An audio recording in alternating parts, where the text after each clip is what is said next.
Secondo l'ordine ricevuto, Giuseppe portò la bambina alla propria casa e subito se ne partì per dei lavori che lo attendevano fuori dalla Giudea.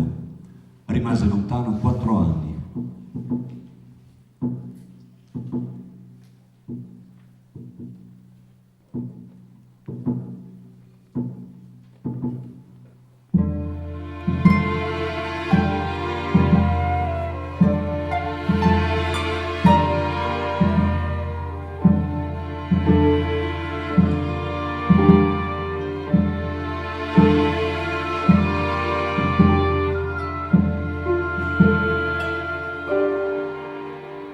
Stelle già dal tramonto si contendono in cielo a frotte, luci meticolose nell'insegnarti la notte. Un asino dai passi uguali, compagno del tuo ritorno, scandisci la distanza lungo il morire del giorno.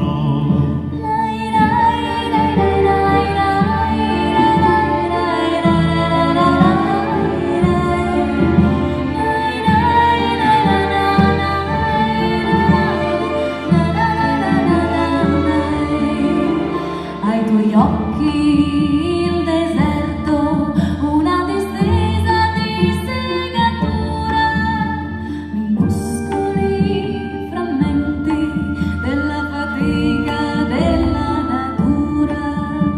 Gli uomini della sabbia hanno profili d'assassini, rinchiusi nei silenzi di una prigione senza confini.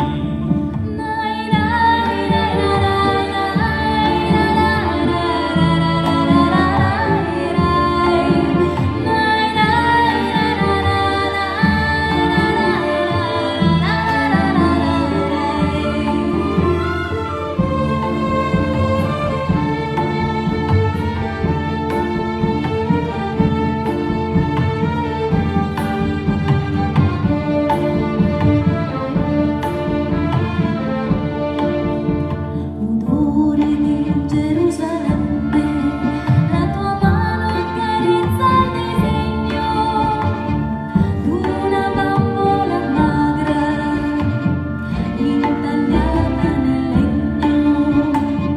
La vestirai Maria, ritornerai a quei giochi lasciati quando i tuoi anni erano così pochi. E lei volò tra le tue braccia come una rondine, e le sue dita come lacrime dal tuo ciglio alla gola suggerivano il viso una volta ignorato, la tenerezza di un sorriso.